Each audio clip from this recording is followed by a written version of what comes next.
നമസ്കാരം. ലൈംഗിക ആരോപണ കേസുകൾ അന്വേഷിക്കുന്ന പ്രത്യേക അന്വേഷണ സംഘത്തിനെതിരെ വിമർശനവുമായി പരാതിക്കാരി. അന്വേഷണ സംഘത്തിൽ വിശ്വാസമില്ലാതാകുന്നുവെന്നും തന്റെ സ്വകാര്യത ഇല്ലാതാക്കുന്നുവെന്നുമാണ് പരാതി. മുകേഷിനും ഇടവേള ബാബുവിനും അടക്കം 7 പേർക്കെതിരെ പരാതി നൽകിയ നടിയുടേതാണ് ആരോപണം. SITയുടെ അന്വേഷണത്തിൽ ആശങ്കയറിയിച്ച് WCC അംഗങ്ങൾ ഇന്ന് മുഖ്യമന്ത്രിയെ കണ്ടു. മൊഴി നൽകിയവരുടെ സ്വകാര്യത ഉറപ്പാക്കണമെന്ന് WCC മുഖ്യമന്ത്രിയോട് ആവശ്യപ്പെട്ടു. ഈ വിഷയമാണ് നമ്മൾ ഇന്ന് പരിശോധിക്കുന്നത്. അന്വേഷണ സംഘത്തിൽ ആശങ്ക വേണമോ? സ്വാഗതം. നമുക്കൊപ്പം അതിഥികളായി ചേരുന്നത് ശ്രീ സുഭാഷ് ബാബു, റിട്ടയർഡ് SP, ദിവ്യ ദിവാകരൻ, അധ്യാപിക. ഒപ്പം മറ്റ് അതിഥികളെ കൂടി നമ്മൾ പ്രതീക്ഷിക്കുകയാണ്. ആദ്യം ശ്രീ സുഭാഷ് ബാബു, ഇവിടെ ഇപ്പോൾ പ്രത്യേക അന്വേഷണ സംഘത്തെയാണ് ഈ റിപ്പോർട്ടുമായി ബന്ധപ്പെട്ടുള്ള കാര്യങ്ങൾ അന്വേഷിക്കാൻ ഇന്നലെ കോടതി നിയോഗിച്ചിട്ടുള്ളത്. വലിയ പ്രതീക്ഷയോടുകൂടിയാണ് ഇന്നലത്തെ കോടതി നടപടികളെ നമ്മൾ നോക്കിക്കണ്ടത്. അനുബന്ധ റിപ്പോർട്ട് ഉൾപ്പെടെയുള്ള വിവരങ്ങൾ പ്രത്യേക അന്വേഷണ സംഘത്തിന് കൈമാറണം എന്നതുൾപ്പെടെയുള്ള നിർദ്ദേശം ഇന്നലെ കോടതിയുടെ ഭാഗത്തു നിന്ന് വന്നതിന് പിന്നാലെയാണ് SITക്കെതിരെ തന്നെ പരാതിയുമായി പരാതിക്കാരി രംഗത്ത് വരുന്നത്. ഇന്നലെ ഞങ്ങളുടെ ചർച്ചയിൽ സംസാരിക്കുമ്പോഴാണ് ആദ്യമായി അങ്ങനെ ഒരു ആശങ്ക ആ പരാതിക്കാരി ഉന്നയിക്കുന്നത്. അവരുടെ സ്വകാര്യത നഷ്ടപ്പെടുന്നു, മുൻകൂർ ജാമ്യം അനുവദിച്ച നടപടിയിൽ അപ്പീൽ പോകാത്തത് ഈ അന്വേഷണ സംഘത്തോടുള്ള വിശ്വാസ്യത നഷ്ടപ്പെടുത്തുന്നു തുടങ്ങിയ കാര്യങ്ങളാണ് അവർ സൂചിപ്പിച്ചത്. പീഡന കേസുകളിൽ അന്വേഷണം എങ്ങനെ വേണമെന്ന് കൃത്യമായ ഗൈഡ് ലൈനുകൾ നമ്മളുടെ സംവിധാനങ്ങളിൽ ഉറപ്പുവരുത്തുന്നുണ്ട്, നിയമവ്യവസ്ഥയിൽ ഉറപ്പുവരുത്തുന്നുണ്ട് എന്നിരിക്കെ ഇപ്പോഴത്തെ ആശങ്കകൾ അതിനെന്തെങ്കിലും അർത്ഥമുണ്ടോ?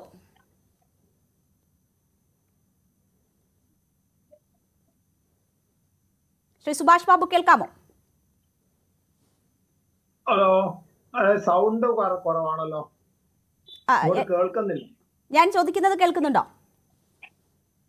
ഇപ്പൊ ചെറുതായിട്ട് ലേശം, നേരത്തെ തീരെ ഇല്ല, ഇപ്പൊ കുറച്ച് കേൾക്കാം.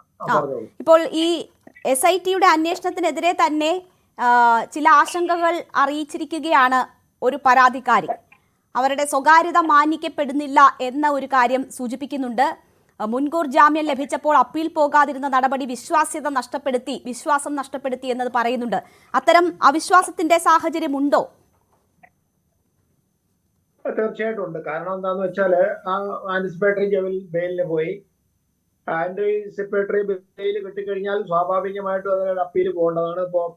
അപ്പീൽ പോകണ്ട എന്നുള്ള നിർദ്ദേശത്തോടുകൂടി അത് അവസാനിപ്പിച്ചു എന്ന് പറയുമ്പോൾ എന്താന്ന് പറഞ്ഞാൽ അദ്ദേഹത്തിന് സ്വതന്ത്രമായിട്ട് ജീവിക്കാൻ വേണ്ടിയിട്ട് ആദ്യം ഒരാൾക്ക് കിട്ടി, പിന്നുള്ള എല്ലാവർക്കും കിട്ടുമ്പോൾ ഇതൊരു അന്വേഷണം ഇങ്ങനെ വഴിക്ക് പോകും. പക്ഷെ അതൊന്നൊരു സമ്മർദ്ദ തന്ത്രത്തിലൂടെയുള്ള അന്വേഷണം ആവില്ല. കാരണം പ്രതിയെ സംബന്ധിച്ചിടത്തോളം ജാമ്യം കിട്ടാത്ത അവസരത്തിലാണ് അദ്ദേഹം മാനസികമായ സമ്മർദ്ദത്തിലേക്ക് വരുന്നത്.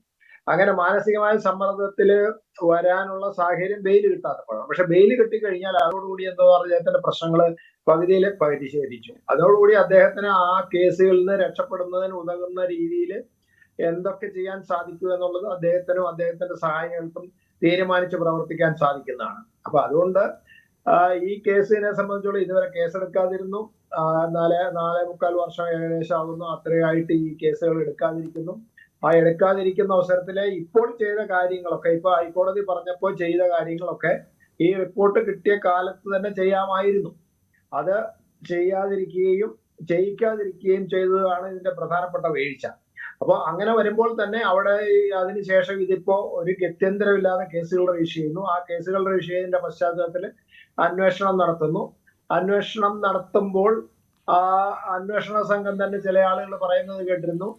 അതായത് അവരെ ഈ തെളിവ് കൊടുക്കാൻ ചെന്ന ആളുകളെ മൊഴിയെടുത്തതിന് ശേഷം അവരെ മാനസികമായിട്ട് സമ്മർദ്ദത്തിലാക്കുന്ന മറ്റു രീതിയിലുള്ള പീഡനങ്ങളും അതുപോലെ തന്നെ അവരുടെ ഓഡിയോ വീഡിയോ ആയിട്ടുള്ള തെളിവുകളൊക്കെ അവരിൽ നിന്ന് വാങ്ങുകയും അവർക്ക് സ്വീകാര്യമല്ലാത്ത, അവർക്ക് അംഗീകരിക്കാൻ പറ്റാത്ത അല്ലെ സമ്മതമില്ലാത്ത രീതിയിൽ ആ തെളിവുകളെ അവര് ഉപയോഗിക്കാൻ പോവുകയൊക്കെ ചെയ്യുമ്പോൾ എന്റെ സ്വകാര്യത പോകുന്നു എന്നാണ് പറയുന്നത്. സ്വകാര്യ പോകുന്നു എന്ന് അവര് ന്യായമായി സംശയിക്കുന്നത് തെറ്റൊന്നുമില്ല. കാരണം എന്തായാലും സ്വകാര്യത കുറച്ച് കഴിയുമ്പം പുറത്തു വരും. കാരണം കോടതിയിലേക്ക് ഈ കേസ് എത്തുകയാണെങ്കിൽ കോടതിയിൽ എത്തുന്ന അവസരത്തിൽ ഇതിന്റെ കോപ്പിയൊക്കെ പ്രതികൾക്കൊക്കെ കിട്ടാനുള്ള സാധ്യതയുണ്ട്. ആരൊക്കെയാണ് ഇതിന്റെ സാക്ഷികളെന്ന് മനസ്സിലാക്കും. പിന്നെ അവിടെ ക്രോസ് വിസ്താരമൊക്കെ നടന്നുമ്പോൾ ആളുകളുടെ പേരെന്തായാലും പുറത്തു വരും. പക്ഷെ താൽക്കാലികമായിട്ട് അത് പുറത്തു വിടാതിരിക്കുന്നതിന് വേണ്ടിയിട്ട് പഴയ ഇന്ത്യൻ ശിക്ഷാ നിയമത്തിൽ തന്നെ സുഭാഷ് ബാബു, ഈ കേസിലെ പ്രതിയെ സംബന്ധിച്ച് അല്ലെങ്കിൽ ഈ കേസിലെ പരാതിക്കാരിയെ സംബന്ധിച്ച് അവർക്ക് അവരുടെ ആ രീതിയിലുള്ള സ്വകാര്യത നഷ്ടപ്പെടുന്നു എന്ന പരാതിയല്ല ഉള്ളത്. അവരുടെ ഈ മൊഴിയെടുപ്പുമായി ബന്ധപ്പെട്ടുള്ള അന്വേഷണ സംഘത്തിൻ്റെ ഇടപെടലുകൾ അവരുടെ സ്വകാര്യ ജീവിതത്തിന് ബുദ്ധിമുട്ട് സൃഷ്ടിക്കുന്നു തുടങ്ങിയ കാര്യങ്ങളാണ് അവർ സൂചിപ്പിക്കുന്നത്. അവർ മാധ്യമങ്ങളിലൂടെയൊക്കെ വന്ന് മുഖം മറയ്ക്കാതെ സംസാരിക്കാൻ ഉള്ള ധൈര്യം കാണിക്കുന്ന സ്ത്രീയാണ്. പക്ഷേ അവർ അനുഭവിക്കുന്ന ബുദ്ധിമുട്ടിപ്പോൾ മറ്റൊരു തരത്തിലാണ്. മൊഴിയെടുക്കുന്നതുമായി ബന്ധപ്പെട്ടാണ്. അവർ ശേഖരിക്കുന്ന വിവരങ്ങൾ അത് അന്വേഷണത്തിൻ്റെ പരിധിക്കപ്പുറം നിന്നുള്ള കാര്യങ്ങൾ അവർ ശേഖരിക്കുന്നു. അവർ ചില തെളിവുകൾ നശിപ്പിക്കുന്നതായി അവർക്ക് പരാതിയുണ്ട് എന്ന് പറയുന്നു. അവരുടെ സോഷ്യൽ മീഡിയ അക്കൗണ്ടുകൾ അത് ഹാക്ക് ചെയ്യപ്പെട്ടിട്ടുണ്ട് എന്ന് അവർ സംശയിക്കുന്നുണ്ട്. അത് പൂർണ്ണമായും അവരുടെ നിയന്ത്രണത്തിലാക്കിയിരിക്കുന്നു എന്ന് പറയുന്നു. ഇവർ പല തെളിവുകളും കുറിപ്പുകളും ഒക്കെ സൂക്ഷിച്ചു വെച്ചിരുന്നത് മൊത്തത്തിൽ ഈ അന്വേഷണ സംഘം എടുത്തുകൊണ്ട് പോകുന്നു. അങ്ങനെയൊക്കെയുള്ള കാര്യങ്ങൾ അത് സ്വകാര്യതയിലേക്കുള്ള കടന്നുകയറ്റമാണെന്നും അവർ തെളിവ് നശിപ്പിക്കാനുള്ള ശ്രമമാണെന്നും ഒക്കെയാണ് അവരുടെ സംശയം ഈ കേസുമായി ബന്ധപ്പെട്ട്. അല്ല, ഇപ്പോ ആ യുവതി ഇങ്ങനെ കൊടുത്താൽ പോലും അതിനു മുമ്പ് ഇതിന്റെ കോപ്പികൾ ഓഡിയോ വീഡിയോ ആയിട്ടോ അല്ലെ ഫോട്ടോ ആയിട്ടോ എടുത്ത് വെക്കേണ്ടതാണ്. വെക്കാത്ത സാഹചര്യത്തിൽ കൊടുത്താൽ അവരുടെ കൈവശം മറ്റു കോപ്പിയില്ല എന്ന് ബോധ്യപ്പെടുകയാണെങ്കിൽ അത് നശിപ്പിക്കാൻ അന്വേഷണ ഉദ്യോഗസ്ഥന്മാര് ഏകപക്ഷീയമായി അങ്ങനെ ഒരു നടപടിയിലേക്ക് പോവുകയാണെങ്കിൽ അവരെ സംബന്ധിച്ചോ തടയാൻ പറ്റില്ല. അപ്പൊ ആ ഏജൻസിയിൽ ആരാണ് അന്വേഷിക്കുന്നതെന്ന് പറഞ്ഞ ആ അന്വേഷണത്തിന്റെ സ്വീകാര്യതയും അതോടൊപ്പം തന്നെ ഈ പീഡിതയോടുള്ള അല്ലെങ്കിൽ ഈ പരാതിക്കാരിയായ വനിതയോടുള്ള ഒരു സമീപനം, അവരോട് സഹതാപപൂർവമായ ഒരു സമീപനമാണ് ആവശ്യം. അല്ലെങ്കിൽ അനുകമ്പാപൂർവമായിട്ട് പെരുമാറ്റി അവരെ സംബന്ധിച്ചോളം അവർക്ക് സംരക്ഷണവും ആത്മധൈര്യവും ഉണ്ടാകുന്ന രീതിയിൽ സുരക്ഷിതത്വം ഉറപ്പുവരുത്തുന്ന രീതിയിലുള്ള പ്രവർത്തനമാണുള്ളത്. അതിൽ നിന്ന് അവർക്ക് വ്യത്യസ്തമുണ്ടെങ്കിൽ അവർക്ക് പരാതി പറയാം. അതോടൊപ്പം തന്നെ അവർക്ക് കോടതിയിലേക്ക് പോകാം. എന്താണ് അവരെ സംബന്ധിച്ചിടത്തോളം ഉള്ള പരാതി എന്നുള്ളത്. അപ്പോൾ ഇതിനോടുകൂടി ഒരു പ്രധാന കാര്യം എന്താണെന്ന് പറഞ്ഞാൽ ഇതൊക്കെ ഓഡിയോ വീഡിയോയിലാണ് ഈ തെളിവ് ശേഖരണം റെക്കോർഡ് ചെയ്യേണ്ടി വരും. ആ തെളിവ് അങ്ങനെ ശേഖരിക്കുന്നില്ലെങ്കിൽ നിയമപരമായിട്ട് അവർ ഇനി തെറ്റാണ്. പിന്നെ കഴിവതും ഒരു വനിതാ പോലീസ് ഉദ്യോഗസ്ഥയായിരിക്കും അത് എടുക്കേണ്ടത്.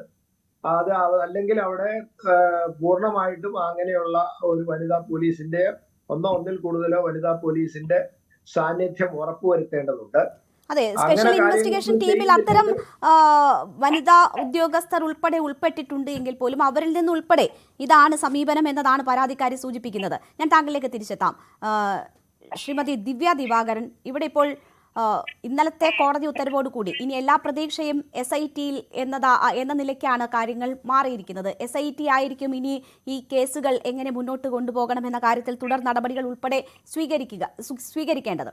അവിടെയാണ് SITയിലുള്ള വിശ്വാസം നഷ്ടപ്പെട്ടു എന്ന് ഈ ഹേമ കമ്മിറ്റിക്ക് മൊഴി നൽകിയിട്ടില്ലാത്ത അതിന് റിപ്പോർട്ട് പുറത്തു വന്നതിന് ശേഷം പുറത്തെത്തി കാര്യങ്ങൾ തുറന്നു പറയുകയും പരാതിപ്പെടുകയും ചെയ്ത ഒരു പരാതിക്കാരി പരസ്യമായി തന്നെ ഇന്ന് മാധ്യമങ്ങളോട്, ഇന്നലെ ഞങ്ങളുടെ ചർച്ചയിൽ പറഞ്ഞു, ഇന്നവർ മറ്റ് മാധ്യമങ്ങളോട് ഉൾപ്പെടെ അത് തുറന്നു പറയാൻ തയ്യാറായിരിക്കുന്നു.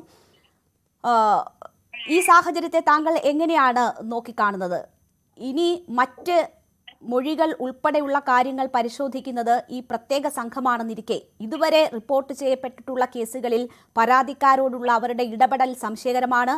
മുൻകൂർ ജാമ്യം ലഭിച്ചതിനെതിരെ അപ്പീൽ പോകുന്നില്ല. അവർ ഏതോ സമ്മർദ്ദത്തിന് അടിപ്പെട്ടു എന്ന് വരെ ഈ പരാതിക്കാരി സംശയിക്കുമ്പോൾ കൂടുതൽ എന്തെങ്കിലും പ്രതീക്ഷിക്കണമോ? അല്ല, ഇത് ഈ സ്പെഷ്യൽ ഇൻവെസ്റ്റിഗേഷൻ ടീമിനെ നിയോഗിച്ച സമയം മുതൽ തന്നെ ഈ ഒരു സംശയം പലരും ഉയർത്തിയിട്ടുള്ളതാണ്. കാരണം അങ്ങനെ ഒരു സംശയം ഉണ്ടാവണമെങ്കിൽ മിനിമം നമുക്ക് കോമൺ സെൻസ് മാത്രം മതി. കാരണം ഈ സർക്കാർ ഇപ്പം പ്രതിയായിട്ടുള്ള MLA മുകേഷ് പ്രതിയായിട്ടുള്ള ഒരു വിഷയത്തിൽ അയാളുടെ MLA സ്ഥാനം രാജിവെക്കണമെന്ന് പോലും ഇതുവരെ സർക്കാർ ആവശ്യപ്പെട്ടിട്ടില്ല. ജനങ്ങളുടെ ഭാഗത്തുനിന്നുണ്ടായ പ്രതിഷേധത്തെ പോലും അവഗണിച്ചുകൊണ്ട് അയാൾ അതേ സ്ഥാനത്ത് തുടരട്ടെ എന്ന് തന്നെയാണ് സർക്കാർ പ്രതിനിധികൾ ഇതുവരെ പറഞ്ഞിട്ടുള്ളത്. അപ്പൊ എത്രത്തോളം സർക്കാർ ഈ വ്യക്തിയെ, അല്ലെങ്കിൽ ഈ വ്യക്തിയെ മാത്രമല്ല ഇതുവരെ അദ്ദേഹത്തിന്റെ കൂട്ടാളികളായിട്ടുള്ള മറ്റ് പ്രതികളെയും സംരക്ഷിക്കുന്നു എന്നുള്ളത് വളരെ വ്യക്തമായിട്ടുള്ള കാര്യമാണ്. അതേ സർക്കാരിന്റെ ആഭ്യന്തര വകുപ്പാണ് ഈ പറഞ്ഞ സ്പെഷ്യൽ ഇൻവെസ്റ്റിഗേഷൻ ടീമിനെയും നിയോഗിച്ചിരിക്കുന്നത്. അപ്പോ അത് വളരെ ക്ലിയർ അല്ലേ, വളരെ വ്യക്തമല്ലേ ആ സ്പെഷ്യൽ ഇൻവെസ്റ്റിഗേഷൻ ടീം ആരുടെ പക്ഷത്തായിരിക്കും എന്നുള്ളത്. ഇനി ഒരു പക്ഷെ അതിലുള്ളവരെല്ലാം വളരെ സത്യസന്ധരായിട്ടുള്ള ഉദ്യോഗസ്ഥരാണ് തന്നെ ഇരിക്കട്ടെ. അങ്ങനെയാണെങ്കിൽ പോലും അവര് ഈ ആഭ്യന്തര വകുപ്പിന്റെയും മുഖ്യമന്ത്രിയുടെയും ഒക്കെ നിയന്ത്രണത്തിലല്ലേ. അപ്പോ തീർച്ചയായിട്ടും അവരുടെ പ്രവർത്തനത്തിന് ചങ്ങല വീണിട്ടുണ്ടാവില്ലേ പല സമയങ്ങളിലും, അവർ നിയന്ത്രിക്കപ്പെടുന്നുണ്ടാവില്ലേ പല സമയത്തും. അവരുടെ ഇഷ്ടത്തിനും സൗകര്യത്തിനും അനുസരിച്ചിട്ടുള്ള ഒരു അന്വേഷണം, സത്യസന്ധമായ ഒരു അന്വേഷണം നടത്താൻ അവർക്ക് പറ്റുന്നുണ്ടാവും. ഇത് തുടക്കം മുതലേ ഉണ്ടായിരുന്ന സംശയമാണ്. ആ സംശയം യാഥാർത്ഥ്യമാണ്. വെറും സംശയം മാത്രമല്ല, അത് യാഥാർത്ഥ്യമാണ് എന്നുള്ളതാണ് ഇപ്പോ അടുത്ത ഈ സമയങ്ങളിൽ പല അതിജീവിതമായി നടത്തിക്കൊണ്ടിരിക്കുന്ന വെളിപ്പെടുത്തലുകളിൽ നിന്ന് നമുക്ക് മനസ്സിലാവുന്നത്. ഇത് ആക്ച്വലി ഇതൊരു സ്പെഷ്യൽ ഇൻവെസ്റ്റിഗേഷൻ ടീം ആണോ, SIT ആണോ, അതോ എവിഡൻസ് ഡിസ്ട്രോയിങ് ടീം EDT എന്നാണോ ഇതിനെ വിളിക്കേണ്ടതെന്നുള്ള കാര്യത്തില് ഇപ്പോ എനിക്ക് സംശയം തോന്നുന്നുണ്ട്. ഇപ്പം മീനു മുനീറാണ് ഇന്നലെ നിങ്ങളെ ചർച്ച ചെയ്യുന്നത് പങ്കെടുത്തത്, സംസാരിച്ചത്. ഇന്ന് പത്രസമ്മേളനം നടത്തിയത് അവർ തന്നെയാണ്.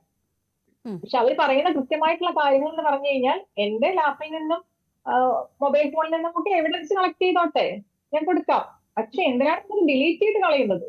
പല കാര്യങ്ങളും അവർ ഫോണിൽ നിന്ന് ലാപ്പിൽ നിന്നും ഡിലീറ്റ് ചെയ്യപ്പെട്ടു എന്ന് പറയുന്നു. അപ്പൊ എവിഡൻസ് കളക്ട് ചെയ്യുന്ന ഒരു ടീമാണെങ്കിൽ ആ എവിഡൻസ് എടുത്തിട്ട് അതിന്റെ ഒറിജിനൽ അവരുടെ ലാപ്പിൽ സൂക്ഷിച്ചോട്ടെ. അത് ഡിലീറ്റ് ചെയ്യേണ്ട കാര്യം എന്താണ്? മാത്രമല്ല, അവർ ഫേസ്ബുക്കിൽ നിമിഷം വരെ അവർക്ക് ഫേസ്ബുക്ക് ആക്സസ് ചെയ്യാൻ പറ്റുന്നില്ല. ഇന്ന് രാവിലെ പത്രസമ്മേളനം നടത്തിയതാണ്, അവർ ഫേസ്ബുക്ക് പോയി എന്ന് പറഞ്ഞിട്ട്. ഫേസ്ബുക്ക് കാണാം, നമുക്ക് എടുത്തു നോക്കുമ്പോൾ മീനു മുനീർ എന്നുള്ള ഫേസ്ബുക്ക് നമുക്ക് കാണാൻ പറ്റുന്നുണ്ട്. പക്ഷെ അതിലേക്ക് അവർക്കൊന്നും പോസ്റ്റ് ചെയ്യാൻ പറ്റുന്നില്ല. അപ്പൊ എന്താണ് ഇവരെ കയ്യിൽ കൊടുത്തതിന് ശേഷമാണ് ഈ സ്പെഷ്യൽ ഇൻവെസ്റ്റിഗേഷൻ ടീമിന്റെ പാസ്വേഡും കാര്യങ്ങളും കൊടുത്ത് അവർ സൂക്ഷ്മ പരിശോധന നടത്തിയതിനു ശേഷമാണ് ഈ സംഭവം നടക്കുന്നത്. എന്തുകൊണ്ട് അങ്ങനെ സംഭവിക്കുന്നു? അപ്പം ഇവരെ, ഈ ഇരയാക്കപ്പെട്ട സ്ത്രീയെ പബ്ലിക്കുമായിട്ടുള്ള അവരുടെ ബന്ധം പൂർണ്ണമായിട്ടും കട്ട് ചെയ്യുക എന്നുള്ളതാണോ? അതേ ഇവരിനെ പൊതുസമൂഹത്തോട് യാതൊരുവിധ ആശയവിനിമയം നടത്താൻ പാടില്ല എന്നുള്ളതാണോ? എന്താണ് ഇവർ ഉദ്ദേശിക്കുന്നത് എന്നുള്ളത് മനസ്സിലാവുന്നില്ല. ഇത്രയും ഈ സമയം വരെ അവർ ഫേസ്ബുക്ക് അവർക്ക് തിരിച്ചു കൊടുക്കാൻ ഇവര് ശ്രമിച്ചിട്ടുമില്ല. അത് വേറെ വിഷയം. അവർ പ്രൈവറ്റ് ആയിട്ടാണ് ഇപ്പൊ അന്വേഷിച്ചുകൊണ്ടിരിക്കുന്നത്. എങ്ങനെയെങ്കിലും അത് സാങ്കേതികമായിട്ട് ശരിയാക്കാൻ പറ്റുന്നുള്ള കാര്യം അവർ അന്വേഷിച്ചുകൊണ്ടിരിക്കുകയാണ്. അപ്പൊ ഇത്തരം കാര്യങ്ങൾ വരുമ്പോൾ തീർച്ചയായിട്ടും നമ്മൾ സംശയിക്കേണ്ട ഒരു കാര്യമുണ്ട്. ഇതിലിപ്പോ ഏറ്റവും പ്രധാനപ്പെട്ട ഒരു കാര്യം എന്ന് പറഞ്ഞാൽ, ഇന്നലത്തെ ഹൈക്കോടതിയുടെ നിരീക്ഷണം എന്ന് പറയുന്നത് വളരെ കറക്റ്റ് ആയിരുന്നു. ഹൈക്കോടതിയുടെ ആ ഇടപെടലിനെ നമുക്ക് അഭിനന്ദിച്ചേ മതിയാവൂ. തീർച്ചയായും. പക്ഷെ അതിന് വരുന്ന ഒരു പ്രശ്നം എന്ന് പറഞ്ഞു കഴിഞ്ഞാൽ, ഈ ബാക്കിയുള്ള എല്ലാ കേസുകളും, ഹേമ കമ്മിറ്റി റിപ്പോർട്ടിൽ പറയുന്ന ബാക്കിയുള്ള എല്ലാ ഇത്തരം പീഡന വിഷയങ്ങളും ഇതേ ഇൻവെസ്റ്റിഗേഷൻ ടീമിനെ ഏൽപ്പിക്കാനാണ് കോടതി പറഞ്ഞിരിക്കുന്നത്. SIT ഏൽപ്പിക്കാനാണ് കോടതി പറഞ്ഞിരിക്കുന്നത്.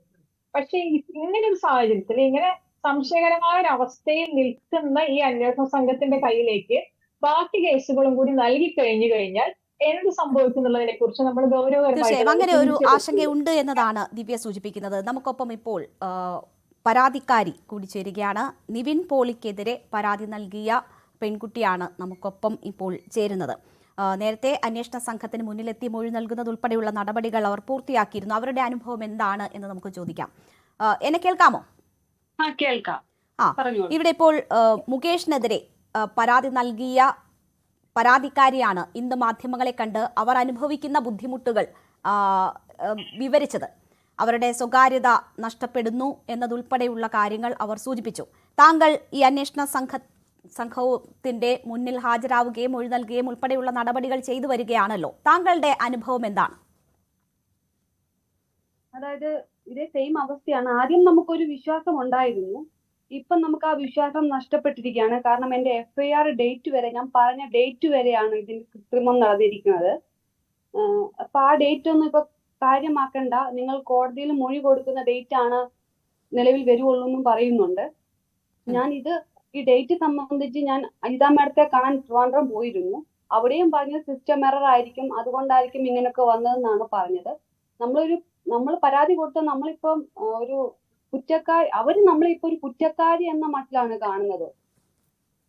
നമ്മളെ ചോദ്യം ചെയ്യുന്നതും നമ്മുടെ പേഴ്സണൽ ഡീറ്റെയിൽസ് മാത്രം മതി. കേസിനെ സംബന്ധിച്ച് അവർക്കൊന്നും വേണ്ട, അവർക്ക് ഡേറ്റ് മാത്രം മതി. ഇപ്പൊ ഇന്നും എന്നെ ചോദ്യം ചെയ്തപ്പോ എന്നാണ് ഡേറ്റ് എന്ന് ചോദിച്ചു.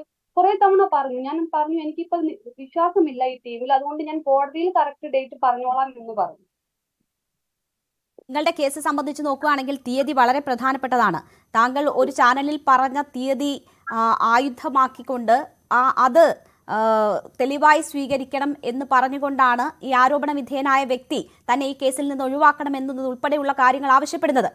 അപ്പോൾ അതിൽ താങ്കൾ വ്യക്തത വരുത്താൻ അന്വേഷണ സംഘത്തോട് പറയുമ്പോൾ FIR-ൽ അത് തിരുത്തപ്പെടുന്നില്ല ഇപ്പോഴും എന്നതാണോ താങ്കളുടെ പരാതി?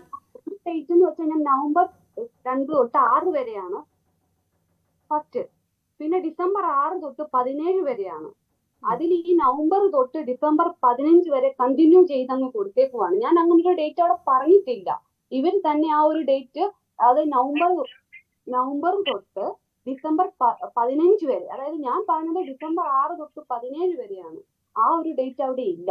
അതായത് ഞാൻ നാട്ടിലുള്ള ഡേറ്റ് വരെ ഉൾപ്പെടുത്തി ഇവർ അതങ്ങ് FIR കൊടുത്തേക്കണത്.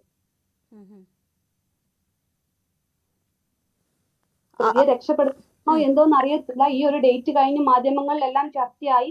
പിന്നെ ഈ ആളെ രക്ഷിക്കാനായിട്ട് പല സുഹൃത്തുക്കളും വന്നു. അതായത് 14-15 നാട്ടിലുണ്ടെന്നും പറഞ്ഞുകൊണ്ട് അതെന്തോ വരുത്തി തീർക്കാനായിട്ടാണെന്നാണ് എനിക്ക്, അവരൊരു പ്ലാൻ ചെയ്തിട്ടാണ് അങ്ങനത്തെ ഒരു ഇത് ചെയ്തെന്നാണ് നമുക്ക് മനസ്സിലാക്കാൻ പറ്റുന്നത്. ആര് പ്ലാൻ ചെയ്തു?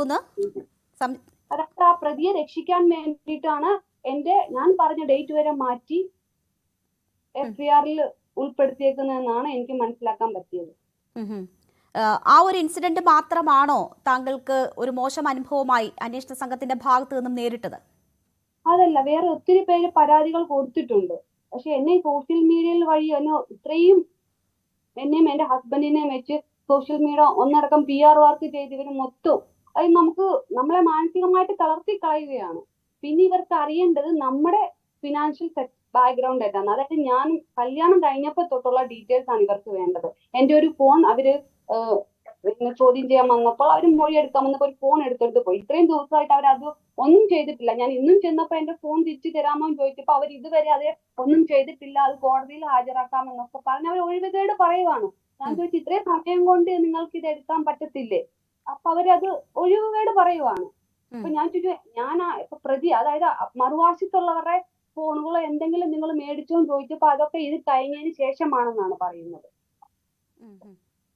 ഫോൺ എന്തൊക്കെ വിവരങ്ങൾ ശേഖരിക്കാനാണ് എന്നാണ് അന്വേഷണ സംഘം പറയുന്നത്? അതായത് അവർക്ക് വേണ്ടത് എന്റെ വരുമാന മാർഗം എന്താണ്, ഞാൻ എന്തൊക്കെ ജോലി ചെയ്യുന്നു, എനിക്ക് എത്ര ഫോൺ നമ്പർ ഉണ്ട്, ഞാനും ഹസ്ബൻഡും വേറെ എന്തെങ്കിലും കേസിൽ പെട്ടിട്ടുണ്ടോ, അല്ല ഇവർക്ക് ഇതൊക്കെയാണ് അറിയേണ്ടത്. അല്ലാതെ കേസിനെ പറ്റി എന്തൊക്കെയാണെന്ന് എങ്ങനെയൊക്കെയാണോ അവരതൊന്നും ചോദിക്കണില്ല. ഇവർക്ക് നമ്മുടെ ബാക്ക്ഗ്രൗണ്ട് എന്താണെന്നാണ് അറിയേണ്ടത്. താങ്കളുടെ വ്യക്തി വിവരങ്ങളാണ് അന്വേഷണ സംഘം തിരക്കുന്നത്. ഞാനപ്പോ ചോദിച്ചു, ഞാൻ കംപ്ലൈന്റ് കൊടുത്ത AK സുനിൽ എന്ന് പറയുന്ന ഒരാളുണ്ട്, ആ ആളെ ചോദ്യം ചെയ്തോ, അല്ലെ ആ ആളുടെ ഫോൺ മേടിച്ചോ? അപ്പൊ അതൊക്കെ എടുത്താ പോരെ? അതൊന്നും എടുക്കുന്നില്ലല്ലോ. ഇപ്പൊ എന്നെ കുറ്റക്കാരിയാക്കിക്കൊണ്ടാണല്ലോ സംഘം നമ്മളോട് ക്വസ്റ്റ്യൻ ചെയ്യുന്നതെന്ന് ചോദിച്ചു. അപ്പൊ അവര് പറഞ്ഞു എന്നെ ചോദ്യം ചെയ്തതിന് ശേഷമാണ് അവരെയൊക്കെ എടുക്കുകയുള്ളൂ എന്നാണ് പറയുന്നത്. അപ്പൊ നമ്മൾക്ക് അവരിലുള്ള ഒരു വിശ്വാസം, കാരണം അവരുടെ ചോദ്യം ചെയ്യൽ രീതി. ഞാനാണെങ്കിൽ ഈ ഒരു കേസ് കംപ്ലൈന്റ് പറ്റി കൊടുത്തു കഴിഞ്ഞിട്ട് ഗൂഗിളിൽ സെർച്ച് ചെയ്ത് കുറെ ഫിലിം ഫീൽഡിലുള്ള ആൾക്കാരെ വിളിച്ചിരുന്നു, ആരെങ്കിലും ഹെൽപ്പ് ചെയ്യുമോ എന്നറിയാൻ വേണ്ടി. അമ്മ സംഘടന, പിന്നെ ഫിലിം പ്രൊഡ്യൂസ് അസോസിയേഷൻ, അങ്ങനെ ഒത്തിരി പേരെ വിളിച്ചിട്ടുണ്ട്. എനിക്ക് തന്നെ അറിയത്തില്ല ആരെയൊക്കെ വിളിച്ചിട്ടുണ്ടെന്ന്. അപ്പൊ ഇന്ന് കോൾ ലിസ്റ്റ് ഒക്കെ എടുത്തിട്ടായിരിക്കാം ഞാൻ വിളിച്ച ഓരോരുത്തരുടെ പേര് ചോദിച്ചിട്ട് ഇവരൊക്കെ ആയിട്ട് ബന്ധമുണ്ടോ, ഇവരുമായിട്ട് സംസാരിച്ചിട്ടുണ്ടോ എന്നൊക്കെ ചോദിച്ചുകൊണ്ട് നമ്മളോട് ചോദിക്കുന്നു. നമ്മൾ ആരൊക്കെയാണോ വിളിച്ച് എന്തൊക്കെയാ വിളിച്ചെന്ന് നമുക്ക് അറിയില്ല. എന്നെ ആരെങ്കിലും സഹായിക്കാനുണ്ടോ എന്നുള്ള രീതിയിൽ ഞാൻ കുറെ പേരെ വിളിച്ചു. അപ്പൊ ഇവര് കോൾ ലിസ്റ്റ് എടുത്തിട്ട് ഓരോന്ന് അതൊക്കെയാണ് ഇപ്പൊ എടുക്കുന്നത്. നമ്മൾ ആരോട് വിളിച്ചു, ആര് സംസാരിച്ചു, അല്ലാതെ കേസിനെ സംബന്ധിച്ച് അങ്ങനെയുള്ള ഒരു അന്വേഷണങ്ങളൊന്നും നടക്കണില്ല. ഏതൊക്കെ ഉദ്യോഗസ്ഥരാണ് താങ്കളെ ബന്ധപ്പെട്ടിട്ടുള്ളത്, മൊഴിയെടുത്തിട്ടുള്ളത്? ഇന്ന് ഞാൻ ഐശ്വര്യ മാഡത്തെ കണ്ടിരുന്നു. പിന്നെ ക്രൈംബ്രാഞ്ച് SIT ടീം എന്ന് പറഞ്ഞൊരു 5-6 സംഘം ആൾക്കാരുണ്ട്, അവരും എന്റെ മൊഴിയെടുത്തു. എപ്പോഴും വനിതാ ഉദ്യോഗസ്ഥരുണ്ടായിരുന്നു ഇല്ലേ? അതെ, ഉണ്ടായിരുന്നു. ഈ താങ്കളുടെ വ്യക്തി വിവരങ്ങൾ ശേഖരിക്കുന്നു, ഈ ഫോൺ ഉൾപ്പെടെ കസ്റ്റഡിയിൽ വെച്ചിരിക്കുന്നു എന്നതിനപ്പുറം ഇവരുടെ ചോദ്യത്തിലോ പെരുമാറ്റത്തിലോ എന്തെങ്കിലും മോശം അനുഭവങ്ങൾ ഉണ്ടായിട്ടുണ്ടോ?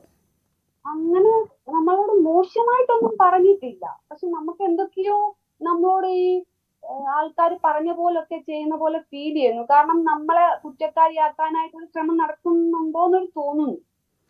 ഈ അന്വേഷണത്തിലൂടെ സത്യം പുറത്തു വരില്ല എന്ന് മാത്രമല്ല, ആ ഒരു വിശ്വാസം നഷ്ടപ്പെടുന്നു എന്നതിനപ്പുറം നിങ്ങളെ അപായപ്പെടുത്തുമോ എന്ന ഭീതി പോലും ഉണ്ടോ?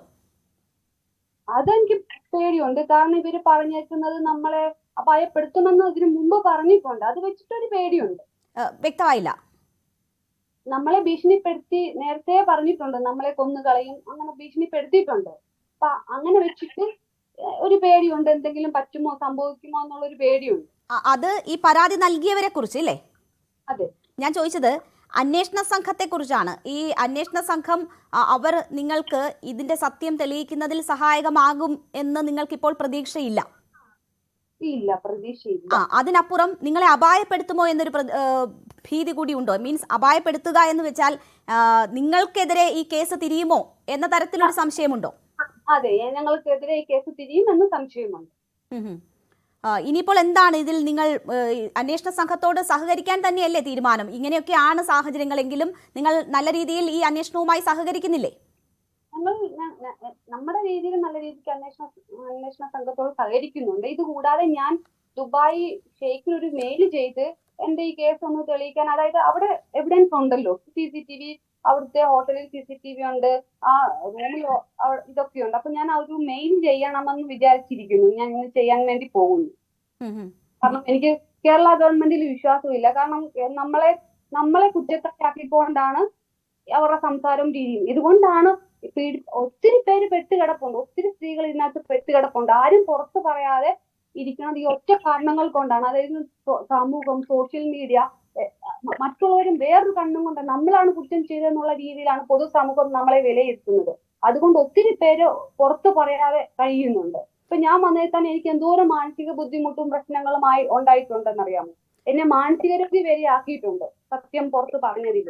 അപ്പൊ അതുകൊണ്ട് ഒത്തിരി പേര് ഇങ്ങനത്തെ ഒരു ഗവൺമെന്റ് ആയതുകൊണ്ടാണ് ഒത്തിരി പേര് പെട്ടുകിടക്കുന്നത്. ഇപ്പോ ഈ കാര്യങ്ങൾ തുറന്നു പറയാൻ കാണിച്ച സമയത്തെ ധൈര്യം ഇപ്പോഴുണ്ടോ താങ്കൾക്ക്? ധൈര്യം ഉള്ളത് കൊണ്ടാണ് ഞാൻ ഇപ്പോഴും പിടിച്ചിരിക്കുന്നത്. കാരണം എന്നെ മാധ്യമങ്ങളെല്ലാം, അതായത് ഈ സോഷ്യൽ മീഡിയയിൽ മൊത്തം എന്നെയും എന്റെ കുടുംബത്തെയും, ഞാനും ഹസ്ബൻഡിനും ഞങ്ങൾ രണ്ടിനും പേരുകൾ എടുത്തും എന്റെ ഫോട്ടോസുകൾ ഇട്ടും എന്നെ എന്തൊക്കെ ചെയ്യാൻ പറ്റുന്നോ അത്രയും PR വർക്കൊക്കെ ചെയ്ത് അവരെന്നെ മാക്സിമം ബുദ്ധിമുട്ടിച്ചിട്ടുണ്ട്. എന്റെ ഒരു നമുക്ക് മുമ്പോട്ട് പോകണം, ഇത് നീതി വേണം എന്നുള്ള ഒരു വിൽ പവർ കൊണ്ടാണ് നമ്മൾ ഇപ്പോഴും പിടിച്ചു നിൽക്കുന്നത്. അന്വേഷണത്തോട് ഇനിയും സഹകരിക്കും അല്ലേ? അതെ, അന്വേഷണത്തോട് സഹകരിക്കാതെ പറ്റില്ലല്ലോ. കാരണം നമുക്കിത് തെളിയണം. ഈ ഇപ്പോഴുണ്ടായിട്ടുള്ള അന്വേഷണ സംഘത്തിന്റെ ഭാഗത്തു നിന്നും ഉണ്ടായിട്ടുള്ള ദുരനുഭവങ്ങൾ ആരെങ്കിലും അറിയിക്കാനോ പരാതിപ്പെടാനോ നിങ്ങൾ ശ്രമിക്കുന്നുണ്ടോ? അങ്ങനെയൊന്നും ചെയ്തിട്ടില്ല ഇതുവരെ, അതിനെ കുറിച്ച് തീരുമാനിച്ചിട്ടില്ല. ഇപ്പോ ഈ നടപടികൾ ഇങ്ങനെ മുന്നോട്ട് പോകുമ്പോൾ ഏതെങ്കിലും ഒരു ഘട്ടത്തിൽ ഇത് തുറന്നു പറയേണ്ടിയിരുന്നില്ല എന്ന് തോന്നുന്നുണ്ടോ ഈ ദുരനുഭവങ്ങൾ ഉണ്ടാകുമ്പോൾ? ഇപ്പൊ അങ്ങനെ നമ്മൾ ചിന്തിക്കുന്നില്ല. കാരണം നമ്മളിപ്പോ ഇങ്ങനെ പറഞ്ഞത് കൊണ്ട് നമ്മുടെ ഗവൺമെന്റ് എന്താണെന്ന്, നമ്മുടെ സമൂഹം എന്താണെന്ന് നമുക്ക് മനസ്സിലാക്കാൻ പറ്റും. കാരണം നമുക്ക് ആരും സപ്പോർട്ട് ചെയ്യില്ല. പോലീസ് എന്താ, കേരള പോലീസ് എന്താണ്, ഞാനിത് ഫസ്റ്റ് കംപ്ലൈന്റ് കൊടുത്തപ്പോൾ നമ്മുടെ ലോക്കൽ സ്റ്റേഷനിൽ നിന്ന് പറഞ്ഞ എന്താണെന്നറിയാമോ? ഇത് ദുബായിൽ നടന്ന സംഭവമാണ്, ഇവിടെ തെളിവുകളൊന്നുമില്ല, നിങ്ങൾ എന്തുകൊണ്ട് ദുബായിൽ കൊടുത്തില്ല? അതായത് അവര് പറഞ്ഞ കേരള പോലീസിന്റെ ജോലിയല്ലേ ഇതൊന്നും നിങ്ങളെ ഇത് കണ്ടുപിടിച്ച് തെളിയിക്കുക എന്നുള്ളത് കേരള പോലീസിന്റെ ഒരു ജോലിയല്ല എന്നുള്ള രീതിയിലാണ് നമ്മളോട് പെരുമാറിയത്. ആദ്യം ഒരു മാസം മുൻപ് അല്ലേ ഹേമ കമ്മിറ്റി റിപ്പോർട്ട് വരുന്നതിന് ഒരു മാസം മുമ്പ് പരാതി കൊടുത്തു. അന്ന് ദുരനുഭവമായിരുന്നു, ഈ കേസ് തേച്ച് മായ്ച്ചു കളയാൻ ശ്രമിച്ചു എന്ന് താങ്കൾ പറയുന്നുണ്ടായിരുന്നു. അതിനുശേഷം ഇപ്പോൾ SIT ഏറ്റെടുത്തതിന് ശേഷവും നീതി കിട്ടുമെന്ന് ഉറപ്പില്ല. അതെ, ഇല്ല, ഉറപ്പില്ല. ദയവായി ഒന്ന് തുടരുക. എനിക്ക് മറ്റു ചില കാര്യങ്ങൾ കൂടി താങ്കളോട് ചോദിക്കാനുണ്ട്. ശ്രീ സുഭാഷ് ബാബു, ഒരു പരാതിക്കാരിയുടെ അനുഭവമാണ് അവർ പറഞ്ഞത്. ഇന്നലെ മറ്റൊരു പരാതിക്കാരി പറയുന്നതും നമ്മൾ കേട്ടു. അവരുടെ വിവരങ്ങൾ തേടുക, അവർക്കെതിരായ തെളിവ് ശേഖരണമാണോ നടക്കുന്നതെന്ന് സംശയിക്കുന്നു ഈ രണ്ട് പരാതിക്കാരിയും. ഇങ്ങനെയാണോ നമ്മളുടെ അന്വേഷണങ്ങൾ സാധാരണ നിലയിൽ നടക്കാറ്? താങ്കൾ ദീർഘകാലം സർവീസ് ഉണ്ടായിട്ടുള്ള ഒരു വ്യക്തിയാണല്ലോ, എന്താണ് തോന്നുന്നത് ഇത് കേൾക്കുമ്പോൾ? അല്ല, അവരെ സംബന്ധിച്ച് സ്വാഭാവികമായിട്ടും അവർക്ക് അവരോട് അനുകമ്പാപൂർവമായ ഒരു സമീപനമാണ് ഈ ചോദ്യം ചെയ്യുന്ന ആളുകൾ എടുക്കേണ്ടത്. പക്ഷെ അതിൽ നിന്ന് വ്യത്യസ്തമായ അനുഭവം കൊണ്ടായിരിക്കും ഇതേമാതിരി നമ്മളെ ഈ സഹോദരിമാർ ഇതൊക്കെ വന്ന് പറയുന്നത്. അപ്പൊ അവരെ സംബന്ധിച്ച് അവരിപ്പോ ചെയ്യേണ്ടത് എന്താണെന്ന് പറഞ്ഞാൽ, അവരെ ഏത് ദിവസം ഏത് സ്ഥലത്ത് വെച്ച് ഏത് സമയം മുതൽ ഏത് സമയം വരെ ആരെല്ലാം ചോദിച്ചു എന്നുള്ളത് കൃത്യമായി രേഖപ്പെടുത്തി കൈവശം വെച്ചേക്കുക. അതിനോടൊപ്പം തന്നെ അവരോട് ചോദിച്ചിരിക്കുന്ന ചോദ്യങ്ങളിൽ അവരെ മാനസികമായി പീഡിപ്പിക്കാൻ വേണ്ടിയിട്ടോ അല്ലെങ്കിൽ അനാവശ്യമെന്ന് അവർക്ക് തിരിച്ചറിയാൻ സാധിച്ചിരിക്കുന്നതായ ചോദ്യങ്ങൾ എന്ത് എന്നുള്ളത് ഇപ്പൊ തന്നെ രേഖപ്പെടുത്തി വെച്ചേക്കുക. പറ്റുമെങ്കിൽ അത് ചോദിച്ച സമയം എത്രയെന്ന് വെച്ചാൽ അതുകൂടെ രേഖപ്പെടുത്തുക. കാരണം എന്താ പറയുക, ഇതൊക്കെ ഓഡിയോ വീഡിയോ റെക്കോർഡ് ചെയ്യപ്പെട്ടിരിക്കണം എന്ന് പറയുന്നുണ്ട്. അപ്പൊ അതുകൊണ്ട് അവരെ ഈ രീതിയിൽ പീഡിപ്പിക്കുന്ന ഭാഗങ്ങളൊക്കെ ചിലപ്പോൾ അതിനകത്ത് ഉൾപ്പെടുത്തിയിട്ടുണ്ടാവില്ല. അങ്ങനെ ഉൾപ്പെടുത്തിയിട്ടില്ലെങ്കിൽ എന്തോ അവിടെ അരുതായ്മ നടന്നിട്ടുണ്ട്, അല്ലെങ്കിൽ തമസ്കരിക്കാൻ വേണ്ടി ചില നടപടികൾ ഈ അന്വേഷണ ഉദ്യോഗസ്ഥന്മാരെ അല്ലെങ്കിൽ ഉദ്യോഗസ്ഥരാണെന്ന് വെച്ചാൽ അവർ സ്വീകരിച്ചിട്ടുണ്ട് എന്നുള്ളത് ഏകദേശം ബോധ്യപ്പെടും. അപ്പൊ ഈ കാര്യങ്ങളൊക്കെ ആവർത്തിച്ച് അവർക്ക് അനുഭവപ്പെടുന്നു. ഒന്നിൽ കൂടുതൽ സാക്ഷികൾക്ക് ഇത് അനുഭവപ്പെടുകയാണെങ്കിൽ അവരെ സംബന്ധിച്ചിടത്തോളം ഇപ്പം ഹൈക്കോടതി ഇടപെട്ടിട്ടാണല്ലോ ഈ കേസുകളൊക്കെ രജിസ്റ്റർ ചെയ്യാൻ തന്നെ തുടങ്ങുന്നത്. അതായത് മുമ്പേ ചെയ്യേണ്ടത് ചെയ്യാതിരുന്നതിന് ശേഷം വേറെ ഒരു ഗത്യന്തരമില്ലാതെ വന്നപ്പം ഹൈക്കോടതിയിൽ വന്ന സാഹചര്യത്തിൽ മാത്രമാണ് ഇത് രജിസ്റ്റർ ചെയ്യപ്പെട്ടത്. പണ്ടേ ചെയ്യാതിരുന്നത് എന്തുകൊണ്ടെന്ന് അവർ ഇതുവരെ സമാധാനം കോടതിയിൽ പോലും ബോധിപ്പിച്ചിട്ടില്ല. അപ്പൊ അതുകൊണ്ട് അങ്ങനെ ഉണ്ടെങ്കിൽ ഇത് ഹൈക്കോടതിയെ തന്നെ സമീപിക്കുക. ഇതേമാതിരി സത്യസന്ധമായിട്ട്, അതിനകത്ത് പ്രത്യേകിച്ച് ആ ഉത്തരവിൽ പ്രത്യേകം പറഞ്ഞിട്ടുണ്ട്, ഇത് ന്യായവും സത്യസന്ധവുമായ രീതിയിൽ വിശദമായിട്ടും വിശാലമായിട്ടും അന്വേഷിക്കേണ്ട കുറ്റങ്ങളാണ് എന്ന് പറഞ്ഞിരിക്കുന്ന സാഹചര്യത്തിൽ അതിനകത്തിൽ എന്തെങ്കിലും വീഴ്ച വരുത്തിയിട്ടുണ്ടെങ്കിൽ ആ വീഴ്ച വരുത്തിയത് എന്താണ് എന്നുള്ളത് കോടതിയെ ബോധ്യപ്പെടുത്തി കൊടുത്തു കഴിഞ്ഞാൽ അന്വേഷണ സംഘത്തെ മാറ്റുകയോ അല്ലെങ്കിൽ ഈ ഏജൻസിയിൽ നിന്ന് മറ്റൊരു ഏജൻസിയിലേക്ക് പോവുകയോ ഇനിയും സെൻട്രൽ ഏജൻസി വേണമെന്ന് കോടതിയെ ബോധ്യപ്പെടുത്താൻ കഴിയുകയാണെങ്കിൽ ആ രീതിയിലേക്ക് ഉള്ള നടപടിക്രമങ്ങൾക്ക് പോകാനുള്ള സാധ്യതയുണ്ട്. എന്തായാലും കേരള പോലീസ് അന്വേഷിക്കുകയാണെങ്കിൽ എന്നെ സംബന്ധിച്ചോളം ഞാൻ ഒരിക്കലും അതിലൊരു നീതിപൂർവമായ ഒരു പരിസമാപ്തിയിലേക്ക് ഇവരുടെ കേസുകൾ എത്താനുള്ള സാധ്യതകൾ വളരെ ചുരുക്കമാണ്. കാരണം അവരെ സഹായിക്കണം എന്നുള്ള ആത്മാർത്ഥമായ ആഗ്രഹം കൊണ്ടും മാത്രമാണ് നിയമരഹിതമായ തീരുമാനങ്ങൾ ഇതുവരെ നിലനിർത്താൻ സർക്കാരിന് സാധിച്ചത്. അപ്പൊ അതുകൊണ്ട് ഇതേമാതിരിയുള്ള കാര്യങ്ങൾ വിശ്വാസ്യതയില്ല എന്ന് വരുമ്പോഴോ അല്ലെങ്കിൽ അവരുടെ സ്വകാര്യതയിലേക്ക് അനാവശ്യമായിട്ട് കയറി പറ്റാൻ വേണ്ടിയിട്ട് ശ്രമിക്കുന്നതുമായ കാര്യങ്ങൾ, അതുകൊണ്ട് അവര് പറഞ്ഞ ഡേറ്റ് കൃത്യമായിട്ട് എഴുതാതിരിക്കുക, അതൊക്കെ ഇപ്പൊ തന്നെ ഈ ഏതാണ് ഈ എഫ്ഐആർ ഏത് കോടതിയിലാണുള്ളതെന്ന് പറഞ്ഞാൽ ആ കോടതിയെ ഇപ്പൊ തന്നെ ബോധ്യപ്പെടുത്താനുള്ള നടപടികൾ സ്വീകരിക്കുക. അതിനാണ് ഞാൻ തീർച്ചയായും അത്തരം തുടർ നടപടികൾ ഉണ്ടാകുമോ എന്നതാണ് അറിയേണ്ടത്. അതാണ് ഞാൻ അവരോട് ചോദിച്ചത്. എന്തായാലും ഇപ്പോൾ അന്വേഷണവുമായി പൂർണ്ണ രീതിയിൽ സഹകരിക്കാനുള്ള തീരുമാനത്തിലാണ് അവർ. ദയവായി എല്ലാവരും തുടരുക. ചെറിയൊരു ഇടവേളയ്ക്ക് ശേഷം ഞാൻ തിരിച്ചെത്താം.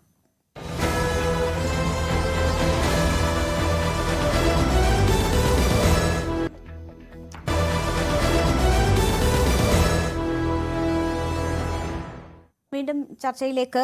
പരാതിക്കാരിയോട് തന്നെയാണ്. എന്നെ കേൾക്കാമോ ഇപ്പോൾ? കേൾക്കാം. ഇവിടെ ഇപ്പോൾ ഒരു ഫോൺ അന്വേഷണ സംഘം കൊണ്ടുപോയി അവരുടെ കൈവശം വെച്ചിരിക്കുകയാണ് എന്ന് പറഞ്ഞല്ലോ. ഈ സംഭവം നടക്കുമ്പോൾ താങ്കൾ ഉപയോഗിച്ചിരുന്ന ഫോണാണോ കൊണ്ടുപോയത്? എന്തെങ്കിലും തെളിവുകൾ ഉൾപ്പെടെ അതിലുണ്ടായിരുന്നോ? അതെ, തെളിവുകൾ, മെസ്സേജ് വന്നത്, വാട്സപ്പ് മെസ്സേജ് വന്നതുണ്ടായിരുന്നു. എന്ന് വെച്ചാൽ ഈ താങ്കളെ അവിടെ കുടുക്കുന്നതിന് വേണ്ടി അവർ അയച്ച മെസ്സേജുകൾ അല്ലേ?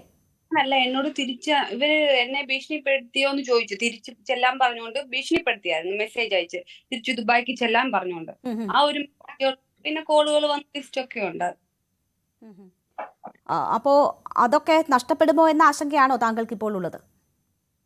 അതൊന്നും നമുക്കറിയില്ല, എങ്ങനാ എന്താന്ന് നമുക്ക് അതിനെക്കുറിച്ച് നമ്മൾ ആ ഫോൺ നഷ്ടപ്പെട്ടാൽ താങ്കൾക്ക് കാണിക്കാൻ ആ തെളിവുകളെ മറ്റെവിടെയെങ്കിലും താങ്കൾ സൂക്ഷിച്ചു വെച്ചിട്ടുണ്ടോ?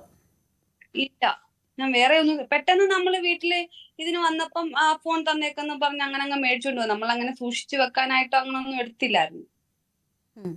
അപ്പോൾ ആ കമ്മ്യൂണിക്കേഷൻ നടന്നു എന്നതിന് യാതൊരു തെളിവും ഇനി അവശേഷിക്കുന്നില്ല ആ ഫോണിലല്ലാതെ? അതെ, അതിലാണ്. ഇന്ന് താങ്കൾ വീണ്ടും അന്വേഷണ സംഘത്തിന് മുന്നിൽ എത്തി എന്നാണ് ഞാൻ മനസ്സിലാക്കുന്നത്. അപ്പോൾ ഫോൺ തിരിച്ചു നൽകുന്ന കാര്യം സൂചിപ്പിച്ചിരുന്നോ? ഞാൻ അവിടെ ചോദിച്ചിരുന്നു. അപ്പൊ അവര് പറഞ്ഞത് അതിനെക്കുറിച്ച് അതൊന്നും എടുത്തിട്ടില്ല, അവർക്ക് ഇനി എന്തൊക്കെയോ ചെയ്യാനുണ്ട്. അപ്പൊ ആ മേഡം, ഐശ്വര്യ മേഡം അവരോട് പറഞ്ഞു, എന്നാ അതൊന്നും ഞാൻ ചോദിച്ചിട്ട് പറയാന്നാ പറഞ്ഞത്. ഞാൻ ഇന്നും ചോദിച്ചിട്ട് ഫോൺ എനിക്ക് തിരിച്ചു തരാമോ? അപ്പൊ അവര് ഇപ്പൊ പറ്റത്തില്ല, അവർക്ക് എന്തൊക്കെ എടുക്കാനുണ്ട്. അപ്പൊ ഞാൻ ചോദിച്ചു, ഇത്രയും സമയം ആയില്ലേ, ഇതുവരെ എടുത്തില്ലേന്ന് ചോദിച്ചപ്പോ എടുത്തിട്ടില്ലെന്ന് പറഞ്ഞു. ഇനി എന്ന് ഹാജരാകണം എന്നതാണ് പറഞ്ഞിട്ടുള്ളത്? അങ്ങനെയൊന്നും പറഞ്ഞിട്ടില്ല. ഇപ്പോ നേരത്തെ നമ്മളോടുള്ള ഒപ്പമുള്ള റിട്ടയർഡ് SP ഉൾപ്പെടെ ചൂണ്ടിക്കാട്ടി നിങ്ങൾക്ക് കോടതിയിൽ ഉൾപ്പെടെ ഈ കാര്യങ്ങൾ വേണമെങ്കിൽ സൂചിപ്പിക്കാം എന്ന സാഹചര്യമുണ്ടല്ലോ. അങ്ങനെ എന്തെങ്കിലും നടപടികളിലേക്ക് കടക്കണമെന്ന് ഉണ്ടോ മനസ്സിൽ? അത് ഞങ്ങൾ ആലോചിക്കുന്നുണ്ട്. കോടതിയിൽ നമുക്ക് ഇത് വേറെ ഏതെങ്കിലും, അതായത് സെൻട്രൽ ഗവൺമെന്റിനെ രീതിയിൽ നമുക്കൊരു ഇതുണ്ട്, ആലോചനയുണ്ട്. അപ്പൊ നമ്മൾ തീരുമാനിച്ചിട്ട് എന്താന്ന് വെച്ചാൽ പറഞ്ഞുള്ള ഒരു ആലോചനയിലാണ്. ഈ ഇന്ന് നിവിൻ പോളി, താങ്കൾ ആരോപണം ഉന്നയിച്ച നിവിൻ പോളി മറ്റൊരു പരാതി കൂടി നൽകിയിട്ടുണ്ട്. ക്രൈംബ്രാഞ്ചിന്റെ അന്വേഷണ സംഘ തലവനാണ് അദ്ദേഹം ഇന്ന് പരാതി നൽകിയിരിക്കുന്നത്. നേരത്തെ DGPക്ക് മെയിൽ അയച്ചിരുന്നു, പരാതി ഇമെയിൽ മുഖേന അയച്ചിരുന്നു. അതിന് പിന്നാലെയാണ് ഇപ്പോൾ ഇങ്ങനെ ഒരു പരാതി നൽകുന്നത്. അതിൽ പറയുന്നത് ഇതൊരു ചതിയാണ്, പിന്നിൽ സിനിമാ മേഖലയിൽ നിന്നുള്ളവർ തന്നെ ഇതിൽ ഉൾപ്പെട്ടിട്ടുണ്ട് എന്നാണ് ഇപ്പോഴത്തെ ഈ പരാതിയിൽ പറയുന്നത്. ഇന്നിപ്പം എനിക്ക് എന്റെ മൊഴി എടുത്തത് വെച്ച് നോക്കുവാണെങ്കിൽ ആ കൊടുത്ത കംപ്ലൈന്റിന്റെ പേരിലാണ് ഇന്നത്തെ മൊഴിയെടുപ്പെന്ന് എനിക്ക് നമുക്ക് മനസ്സിലായത്. കാരണം അങ്ങനത്തെയുള്ള ചോദ്യങ്ങളാണ് ചോദിച്ചത്. എന്തൊക്കെയാണ് അതെന്തെങ്കിലും പറയാൻ പറ്റുമോ, നമ്മളോട് ഷെയർ ചെയ്യാൻ പറ്റുന്ന?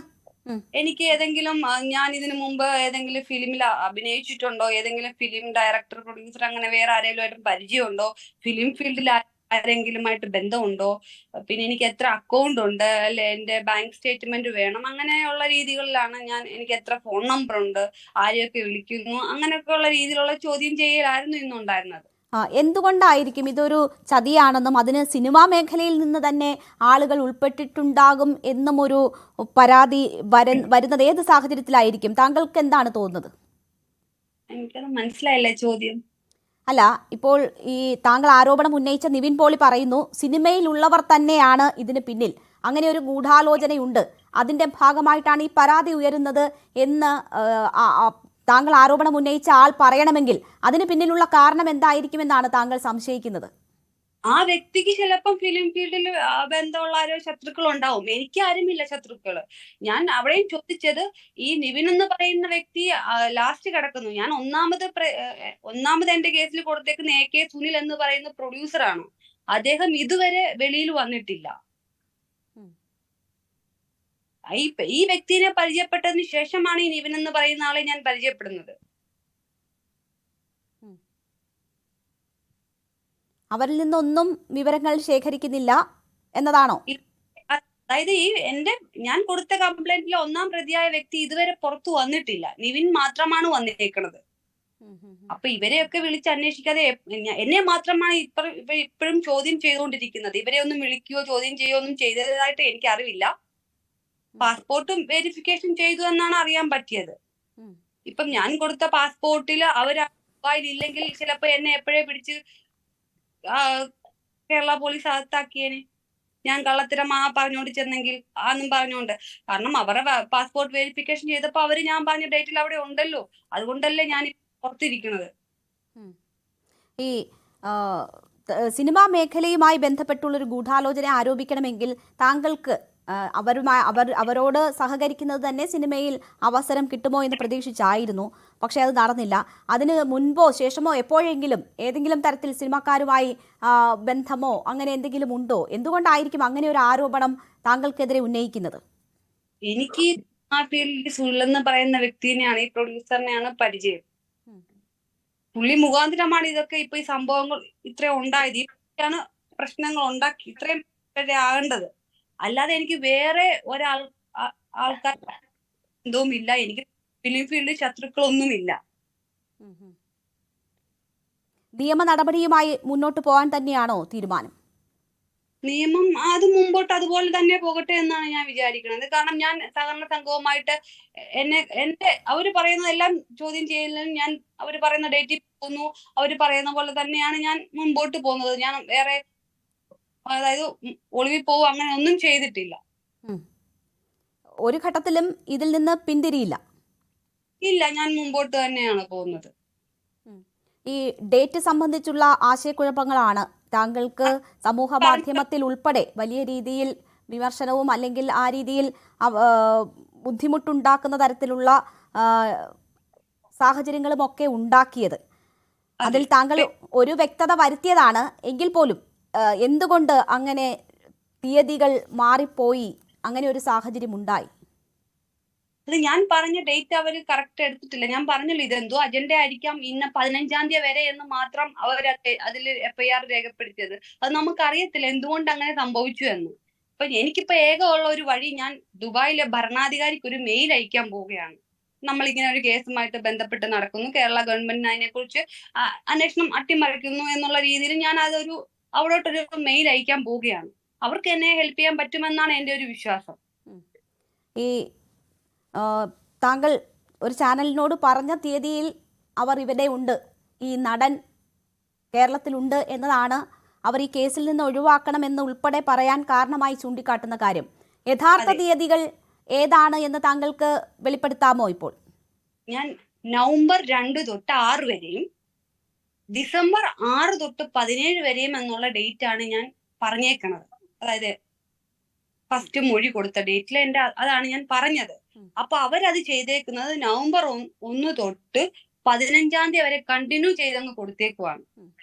ആ സമയം അതിന്റെ ഇടയ്ക്കുള്ള സമയം ഞാൻ നാട്ടിലുണ്ടായിരുന്നു. അതിൽ ഈ നടനുമായി ബന്ധപ്പെട്ട് താങ്കൾ ഉന്നയിച്ച 2 തീയതികൾ ഉണ്ടല്ലോ, അത് ആ തീയതികളല്ല എന്ന് അവർ വ്യക്തമാക്കുന്നു. അവർ നാട്ടിൽ തന്നെ ഉണ്ടായിരുന്നു എന്ന് പറയുന്നു. അപ്പോൾ ആ തീയതിയിൽ ഒരു വ്യക്തത വരുത്താമോ? കാരണം എനിക്കിപ്പോ ആ ഡേറ്റ് ഇപ്പൊ എന്നാ കറക്റ്റ് എനിക്ക് പറയാൻ പറ്റില്ല. അങ്ങനല്ല, ഈ ഡിസംബർ 6 തൊട്ട് 17 വരെയുള്ള ഡേറ്റിലുണ്ട്.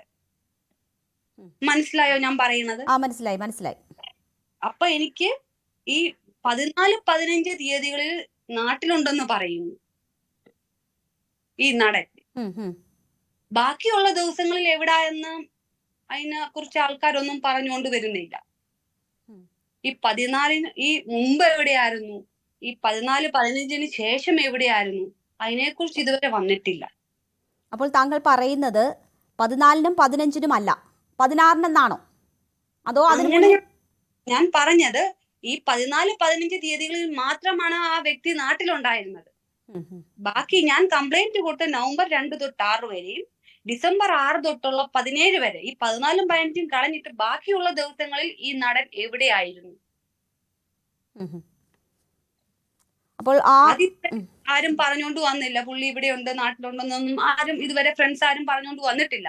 ഈ ബാക്കിയുള്ള ദിവസങ്ങളിൽ 14-നും 15-നും ഒഴിച്ചുള്ള ദിവസങ്ങളിൽ എവിടെയായിരുന്നു ഈ നടൻ? ഇങ്ങനെ തന്നെയാണ് മൊഴി കൊടുത്തിട്ടുള്ളത് അല്ലേ? അതെ, ഈ ഒരു ഡേറ്റ് ആണ് ഞാൻ മൊഴി കൊടുത്തത്. അപ്പൊ ആ ഞാൻ നവംബർ ടു ഡിസംബർ 15 വരെ കണ്ടിന്യൂ എന്നും പറഞ്ഞു കൊടുത്തേക്കണം. അപ്പൊ ഞാൻ ഈ നവംബറിന്റെ ഇടയ്ക്ക് 6-ാം തീയതി കഴിഞ്ഞ് ഞാൻ നാട്ടിലുണ്ട്. ഡിസംബർ 5-ാം തീയതി വരെ ഞാൻ നാട്ടിലുണ്ട്. അപ്പൊ ഞാൻ നാട്ടിലുള്ള ദിവസമാണ് കൊടുത്തത്. അപ്പൊ അതുകൊണ്ടാണ് ഇതൊരു ഫേക്ക് ആണെന്നും പറഞ്ഞുകൊണ്ട് മാധ്യമങ്ങളിൽ. ശരി, ഞാൻ ദിവ്യയിലേക്ക് വരാം. അതിനു മുൻപ് ശ്രീ സുഭാഷ് ബാബു, ഇവിടെ ആ കുട്ടി ഏതൊക്കെ രീതിയിലാണ് അവരെ ഉപദ്രവിച്ചത് എന്ന് പറഞ്ഞിട്ടുണ്ട്. മയക്കുമരുന്നൊക്കെ നൽകി വലിയ ക്രൂരമായി ഉപയോഗിക്കുകയും ഉപദ്രവിക്കുകയും ഒക്കെ ചെയ്തതിൻ്റെ സാഹചര്യം ചൂണ്ടിക്കാട്ടിയിട്ടുണ്ട്. കൃത്യമായ ഡേറ്റ് ഓർത്തെടുക്കാൻ കഴിയുന്നില്ല എന്ന് വേണം ഇപ്പോഴും മനസ്സിലാക്കാൻ. പക്ഷേ ആ കാലയളവ് ഏതൊക്കെയാണ് എന്ന് വ്യക്തമായി പറഞ്ഞിട്ടുണ്ട്. പക്ഷേ അത് FIR-ൽ രേഖപ്പെടുത്താൻ തയ്യാറായിട്ടില്ല ആ രീതിയിൽ എന്നതാണ് സൂചിപ്പിക്കുന്നത്. താങ്കൾക്ക് ഇത് കേൾക്കുമ്പോൾ എന്താണ് മനസ്സിലാകുന്നത്? ഈ കേസ് ഇങ്ങനെ കൃത്യമായ ഡേറ്റ് എന്നത് നിർബന്ധമാകുമോ അന്വേഷണത്തിൽ? ഇല്ല, ആ സമയത്ത് ചിലപ്പോ ഈ അന്വേഷണ ഉദ്യോഗസ്ഥൻ തെറ്റായ ഡേറ്റ് ചിലപ്പോൾ രേഖപ്പെടുത്തിയിട്ടുണ്ടാകാം.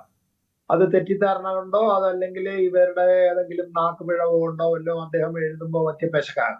പക്ഷെ അത് തുടർന്നുള്ള അന്വേഷണത്തിൽ അത് ആ കുട്ടിക്ക് കറക്റ്റ് ചെയ്യാൻ സാധിക്കും. ഇതാണ് കറക്റ്റ് ഡേറ്റ്, ഈ ഡേറ്റ് അല്ല എന്നിപ്പോ പറഞ്ഞ മാതിരി അവർക്ക് തിരുത്താൻ സാധ്യത. അടുത്ത സ്റ്റേറ്റ്മെന്റിൽ അത് തന്നെയാണ് ഇന്ന ഡേറ്റ് മുതൽ ഇന്ന ഡേറ്റ് വരെയാണ് നവംബറിലും ഡിസംബറിലും ഞാൻ അവിടെ ഉണ്ടായിരുന്നത്, അതിനിടയിലാണ് എന്നെ പീഡിപ്പിച്ചത് എന്ന് ധൈര്യമായിട്ട് പറയാം. അത് പോലീസ് രേഖപ്പെടുത്തിയേ പറ്റൂ. പോലീസ് രേഖപ്പെടുത്തിയതിൽ അവർക്ക് ഒരു അവസരം കൂടെ ഉണ്ട്. കോടതിയിൽ പോയിട്ട് ഇവർക്ക് നേരിട്ട് മൊഴി കൊടുക്കുക. അത് കൃത്യമായിട്ട് എല്ലാ കാര്യങ്ങളും എന്ന്, എപ്പോൾ, ഏത് തീയതി മുതൽ ഏത് തീയതി വരെ, അതിനിടയ്ക്ക് ഏത് ദിവസം ഏത് സ്ഥലത്ത് വെച്ച് എങ്ങനെയാണ് തന്നെ പീഡിപ്പിച്ചത് എന്നും ഏത് സമയത്താണെന്നും അത് ആർക്കൊക്കെ അറിയാമായിരുന്നു എന്നും ഈ വനിതയ്ക്ക് കൃത്യമായിട്ട് പറയാം. അത് അവരെ സംബന്ധിച്ചിടത്തോളം അവർ ഇത് പറഞ്ഞതില്ലെങ്കിൽ അത് കടലാസിൽ രേഖപ്പെടുത്തിയിട്ട് കോടതിക്ക് വേണമെങ്കിൽ ഇപ്പം ഈ FIR നിലനിൽക്കുന്ന കോടതിയിൽ സമീപിച്ച് നോക്കുക. അത് അങ്ങനെ അവരെ സഹായിക്കാൻ സാധിക്കുമെന്ന് പരിശോധിക്കട്ടെ. പക്ഷെ എന്തായാലും ശരി, ഇവരുടെ മൊഴി മജിസ്ട്രേറ്റിന് മുമ്പായി എന്തായാലും എടുക്കും. ഈ കേസിൽ എടുക്കുന്ന അവസരത്തിൽ ഇവരെ കൃത്യമായി ഈ കാര്യങ്ങളൊക്കെ പഠിച്ച് തെറ്റു വരാത്ത രീതിയിൽ താൻ കൊടുത്തിരിക്കുന്ന മൊഴിയിൽ തെറ്റായിട്ട് ഏതൊക്കെ ഭാഗം രേഖപ്പെടുത്തിയിട്ടുണ്ട്, അത് ബോധപൂർവമാണ് രേഖപ്പെടുത്തിയെങ്കിൽ അങ്ങനെ പറയാൽ, അതല്ല പിശവ് കൊണ്ട്, ഓർമ്മ പിശവ് കൊണ്ട്, അല്ലെ നാക്ക് പിഴവ് കൊണ്ട് സംഭവിച്ചു പോയതാണ് എന്ന് വേണമെങ്കിൽ പറയാം. അത് പറഞ്ഞാലും തെളിവില് കോടതി സ്വീകരിക്കുന്നതാണ്. പക്ഷെ അത് മജിസ്ട്രേറ്റിന്റെ അടുത്ത് കൊടുക്കുന്ന അവസരത്തിൽ കൃത്യമായിട്ട് പറഞ്ഞിരിക്കണം. ഇതിന് വ്യത്യസ്തമായി പോലീസ് എഴുതിയാലും ആ വ്യത്യസ്തമായി എഴുതിയ കാര്യങ്ങള് ബോധപൂർവമാണ് പോലീസ് ഇതിനെ വഴിതിരിച്ചുവിടാൻ വേണ്ടിയിട്ട് അല്ലെങ്കിൽ പ്രതിയെ സഹായിക്കാൻ വേണ്ടിയിട്ടാണെന്ന് ഞാൻ സംശയിക്കുന്നു എന്ന് പറയുകയാണെങ്കിൽ അവര് കോടതിയിൽ കൊടുക്കുന്ന മൊഴിക്കാണ് കൂടുതൽ പ്രസക്തി വരുന്നത്. അപ്പൊ അവരെ സംബന്ധിച്ചോളം വലുതായിട്ട് ഭയപ്പെടണ്ട. പക്ഷെ അവരെ ഈ കേസിന്റെ നടപടിക്രമം കുറച്ചുകൂടെ കൃത്യമായിട്ട് ഇതിൽ പരാതി കൊടുത്ത ആളുകളെല്ലാം മറ്റ് പോലീസ് അറിവുള്ള പോലീസ് അല്ല, ആരോടും ചോദിച്ചാൽ കഴിയില്ല, തന്നെ ചതിക്കില്ല എന്നും പിന്നെ ഇത് പറഞ്ഞു തരാനുള്ള വിവരമുള്ള പോലീസ് ഉദ്യോഗസ്ഥന്മാരുണ്ടോ എന്ന് നോക്കിയിട്ട് അവരിൽ നിന്ന് ഈ കാര്യങ്ങൾ ഒന്നിൽ കൂടുതൽ ആളുകളോട് ചോദിച്ച് മനസ്സിലാക്കുക. അല്ലെ ക്രിമിനൽ വക്കീലന്മാരെ സംബന്ധിച്ചിടത്തോളം പല ആളുകൾക്ക് ഇതിനെപ്പറ്റി നല്ല ഗ്രാഹ്യമുണ്ട്. അവരോട് ചോദിച്ച് മനസ്സിലാക്കി കഴിഞ്ഞാൽ തീർച്ചയായിട്ടും അവർക്ക് ഇതേമാതിരിയുള്ള വിഷമഘട്ടങ്ങളിൽ അതിജീവിക്കാൻ കഴിയുമെന്നാണ് എനിക്ക് തോന്നുന്നത്. ശരി, ശ്രീമതി ദിവ്യ, ഇവിടെ ഇപ്പോൾ ഒരു പരാതിക്കാരി പറയുകയാണ് ഒരു തീയതിയിൽ അവർക്ക് വന്ന പിശക് അത് മാറ്റാൻ ആവശ്യപ്പെട്ടിട്ട് പോലും മാറ്റുന്നില്ല എന്ന കാര്യം പറയുകയാണ്, ആവർത്തിച്ച് ആവശ്യപ്പെട്ടിട്ട് മാറ്റുന്നില്ല. പക്ഷേ ഇന്ന് നടൻ ഉന്നത ഉദ്യോഗസ്ഥന് കൊടുത്ത പരാതി, അതിനടിസ്ഥാനമാക്കിയുള്ള മൊഴിയെടുപ്പ് ഉച്ചയ്ക്ക് ശേഷം, രാവിലെ പരാതി കൊടുക്കുന്നു, ഉച്ചയ്ക്ക് ശേഷം അതടിസ്ഥാനമാക്കിയുള്ള വിവരങ്ങൾ പരാതിക്കാരിയിൽ നിന്ന് ശേഖരിച്ചിരിക്കുന്നു എന്നാണ് മനസ്സിലാകുന്നത്. അത്രമാത്രം വേഗത അവർ നൽകിയ പരാതിക്ക് നൽകുമ്പോൾ തന്നെ ഇവിടെ പരാതിക്കാരി അവർ പറഞ്ഞ തീയതിയിൽ വരുത്തിയിരിക്കുന്ന പിശക് മാറ്റണമെന്ന് പറഞ്ഞിട്ട് മാറ്റുന്നില്ല. അവരുടെ ഏക തെളിവ് കൊണ്ട് നടക്കുന്ന ഫോൺ അന്വേഷണ സംഘം കൈക്കലാക്കിയിരിക്കുന്നു. ഇതൊക്കെ ആശങ്കപ്പെടുത്തുന്നതാണ്. നീതി കിട്ടുമോ എന്ന സംശയത്തിൽ ഇപ്പോൾ വന്നിട്ടുള്ള ഇരകൾ ഇങ്ങനെ തുടരുമ്പോൾ കൂടുതൽ പേർ പരാതി പറയാൻ രംഗത്ത് വരുമെന്ന് നമ്മൾ പ്രതീക്ഷിക്കണം. ഇല്ല, ഇത് നമ്മുടെ സൂര്യനെല്ലി വിഷയം മുതൽ ഇങ്ങോട്ട് തുടങ്ങിയിട്ടുണ്ടെങ്കിൽ നമുക്കറിയാം, ഈ പരാതി പറഞ്ഞ പെൺകുട്ടികള് യഥാർത്ഥത്തിൽ വീണ്ടും വീണ്ടും വീണ്ടും പീഡനത്തിന് ഇരയായിക്കൊണ്ടിരിക്കുന്ന അവസ്ഥയാണ് നമ്മൾ കണ്ടിട്ടുള്ളത്. അത് ഒന്ന് അന്വേഷണം എന്ന് പറഞ്ഞിട്ട് പേരില് പോലീസിന്റെ ഭാഗത്തു നിന്ന്, പിന്നെ കോടതിയിൽ എത്തിക്കഴിഞ്ഞു കഴിഞ്ഞാൽ അവിടെ നടക്കുന്നത് മറ്റൊരു തരത്തിലുള്ള പീഡനമാണ്. അവസാനം മടുത്തിട്ട് ഇപ്പം ഇതിരെ പെൺകുട്ടിയൊക്കെ കേസ് തന്നെ അവസാനിപ്പിച്ച് പോയത് അതുകൊണ്ടാണ്. ഈ മാനസിക പീഡനം സഹിക്കാൻ വയ്യാനിട്ട്. ഇപ്പം റീസെന്റ് ആയിട്ട് നടി ആക്രമിക്കപ്പെട്ട വിഷയത്തിൽ നടി പോലും പറഞ്ഞു സഹിക്കാൻ പറ്റുന്നില്ല, കോടതിയിൽ വെച്ചിട്ടുള്ള ചോദ്യം ചെയ്യലും ടോർച്ചറിങ് സഹിക്കാൻ പറ്റുന്നില്ല എന്ന് അവരും പറഞ്ഞു. ഇതേ അവസ്ഥയിലൂടെയാണ് ഈ പറഞ്ഞ ഈ ഹേമ കമ്മിറ്റിയുടെ ഭാഗമായിട്ട് അല്ലെങ്കിൽ ഇപ്പൊ സിനിമാ മേഖലയിൽ നിന്നും വന്ന വെളിപ്പെടുത്തലിനെ തുടർന്നിട്ട് ഇത്രയൊക്കെ കാലം മാറിയിട്ടും അതേ ഇരകളെ പീഡിപ്പിക്കുന്ന ആ സമീപനത്തിന് യാതൊരു മാറ്റവും വന്നിട്ടില്ല എന്നുള്ളതാണ് മനസ്സിലാവുന്നത്. ഇപ്പോ നേരത്തെ നമ്മള് സിദ്ദിഖ് റേപ്പ് ചെയ്ത പെൺകുട്ടി, ആ പെൺകുട്ടി അത് പലപ്പോഴും ചർച്ചയിൽ തന്നെ അവർ തുറന്ന് പറഞ്ഞിട്ടുള്ളതാണ്. അവർ കടന്നു പോയിട്ടുള്ള ട്രോമ എത്രത്തോളം ഭീകരമാണ്. അവർക്ക് ഒരുപാട് കൗൺസിലിംഗ് വേണ്ടി വന്നു, മാനസികമായിട്ടുള്ള ചികിത്സ വേണ്ടി വന്നു. എന്നിട്ട് മാത്രമാണ് അവർക്ക് അതിൽ നിന്ന് അതിജീവിക്കാനോ പുറത്തു വരാനോ കഴിഞ്ഞത്. അന്നേ ദിവസം ആ റേപ്പ് ചെയ്യപ്പെട്ട ദിവസം അവർ ധരിച്ചിരുന്ന ഡ്രസ്സ്, ആ ഡ്രസ്സിന്റെ നിറം അവർക്ക് കാണുമ്പോൾ മാനസികമായിട്ട് ഭയങ്കര പ്രശ്നം ഉണ്ടാവുന്ന ഒരു അവസ്ഥയിലേക്ക് അവർ പോയി. ഇങ്ങനെയുള്ള ഒരാളെയാണ് ഈ ഹോട്ടലിൽ കൊണ്ടുപോയിട്ട് ഈ റൂം ഐഡന്റിഫൈ ചെയ്യാൻ വേണ്ടിയിട്ട് അന്വേഷണ സംഘം കൊണ്ടുപോയി. ഓക്കെ, ചില അനിവാര്യ ഘട്ടങ്ങളിൽ അങ്ങനെ വേണ്ടി വരും, നമുക്ക് അതിനെ തള്ളിക്കളയാൻ പറ്റില്ല, ചിലപ്പോൾ വേണ്ടി വരും. പക്ഷെ അങ്ങനെ കൊണ്ടുപോകുന്ന സമയത്തും ഈ റൂം കാണുമ്പോൾ ഒരു ഡ്രസ്സിന്റെ കളർ കണ്ടപ്പോൾ മാനസിക പ്രശ്നം ഉണ്ടായിരുന്ന ആ പെൺകുട്ടിക്ക് ആ റൂം, അവർ റേപ്പ് ചെയ്യപ്പെട്ട റൂമിലേക്ക് കയറുമ്പോൾ ആ റൂം കാണുമ്പോഴുള്ള മാനസികാവസ്ഥ എന്തായിരിക്കും? അപ്പൊ അതിനെക്കുറിച്ചൊക്കെ നമ്മുടെ അന്വേഷണ സംഘവും നീതിപീഠങ്ങളും ഒക്കെ ചിന്തിക്കേണ്ട ഒരു സമയമുണ്ട്. ഈ ഇരകളെ ഇങ്ങനെ ടോർച്ചർ ചെയ്യാതെ, ഇങ്ങനെ ഇവരെ പീഡിപ്പിക്കാതെ വേറെ ഏതെങ്കിലും കുറച്ചുകൂടി കുറച്ചുകൂടി അഡ്വാൻസ്ഡ് ആയിട്ടുള്ള, കുറച്ചുകൂടി സിവിലൈസ്ഡ് ആയിട്ടുള്ള ഒരു അന്വേഷണ രീതിയിലേക്ക് നമ്മൾ ഇനിയെങ്കിലും പോകേണ്ടതില്ല എന്നുള്ളതാണ്. മാത്രമല്ല ഇവിടെ നമുക്ക് കാണാൻ പറ്റുന്ന ഒരു പ്രശ്നം എന്ന് പറഞ്ഞു കഴിഞ്ഞാൽ ഈ പ്രതികൾക്കൊന്നും ഒരു പ്രശ്നമില്ല. ഈ ചിലപ്പോൾ കുറച്ച് കഴിഞ്ഞ് അവർ പറയുന്നത് ഇത് കഴിഞ്ഞിട്ട് ഞങ്ങൾ മറ്റുള്ളവരുടെ അടുത്തേക്ക് പോകും, അവരെ ഇതേപോലെ പിന്നെ അവരുടെ ഫോൺ പരിശോധിക്കും, അവരുടെ ലാപ്ടോപ്പും പരിശോധിക്കും എന്നൊക്കെയാണ് ഇവർ പറയുന്നത്. പക്ഷെ നമ്മൾ ഇതുവരെ ഇത് കണ്ടിട്ടില്ല എന്നുള്ളതാണ്. ഇവർ പോയിട്ട് ഈ മുകേഷിന്റെ മൊബൈൽ ഫോൺ ഇതുപോലെ എടുത്തിട്ട് പരിശോധിക്കുമോ, ഇതുപോലെ ലാപ്ടോപ്പ് എടുത്തിട്ട് പരിശോധിക്കുമോ, ഇതുപോലെ അയാളുടെ ഫേസ്ബുക്ക് അക്കൗണ്ട് കട്ട് ചെയ്യാൻ അവർക്ക് പറ്റുമോ? ഇതേപോലെ ഈ പറഞ്ഞ സിദ്ദിഖിനെ കൊണ്ടുപോയിട്ട് അയാൾക്ക് മുൻകൂർ ജാമ്യത്തിനുള്ള കാര്യങ്ങളാണ് അവർ ചെയ്തുകൊണ്ടിരിക്കുന്നു. പക്ഷെ ഇതുപോലെ അയാളെ കൊണ്ടുപോയിട്ട് ഈ തെളിവെടുപ്പും കാര്യങ്ങളും ഇതേപോലെ പരസ്യമായിട്ട് ചെയ്യാൻ അവർ ധൈര്യപ്പെടും. അപ്പൊ ഇതൊക്കെ എന്ന് പറയുന്നത് ഇവിടെ വാദി ആരാണ് പ്രതി ആരാണ് നമുക്ക് തന്നെ സംശയം തോന്നിപ്പോകുന്ന ഒരവസ്ഥയിലേക്കാണ് കാര്യങ്ങൾ പോകുന്നത്. ശരി. കുറെ കൂടി നമുക്ക് തെളിവുകൾ എന്ന് പറയുന്നത് ഈ പറഞ്ഞ തീയതിയുടെ കാര്യമാണെങ്കിലും മറ്റേത് തരത്തിലുള്ള തെളിവുകളാണെങ്കിലും ബലാത്സംഗം ചെയ്യപ്പെട്ട സ്ത്രീകൾക്ക് പലതും കുറെ വർഷങ്ങൾക്ക് മുൻപ് നടന്ന കാര്യങ്ങളാണ്. കൃത്യമായിട്ട് തെളിവ് കൊടുക്കുക എന്ന് പറയുന്നത് ബുദ്ധിമുട്ടുള്ള കാര്യം തന്നെയാണ്. അതിന് ഷീല പറഞ്ഞ മാതിരി ആ റേപ്പ് ചെയ്യുന്ന സമയത്ത് അല്ലെങ്കിൽ താഴെ പിടിക്കുന്ന സമയത്ത് സെൽഫി എടുത്തിട്ട് കാണിച്ചു കൊടുക്കാൻ പറ്റുമോ, തെളിവ് കാണിച്ചു കൊടുക്കാൻ പറ്റുമോ? അപ്പം ഇത് കുറച്ചൊരു അഡ്വാൻസ്ഡ് ആയിട്ടുള്ള രീതികളിലേക്ക് നമ്മുടെ നിയമം മാറേണ്ടതുണ്ട്. തീർച്ചയായും തീർച്ചയായും. ഞാൻ മറ്റ് അതിഥികളിലേക്ക് സമയം കുറവ് കൊണ്ടാണ് ഇടപെടുന്നത് ദിവ്യ. ഞാൻ അതിഥികളിലേക്ക് തിരിച്ചെത്താം. ചെറിയൊരു ഇടവേള കൂടി.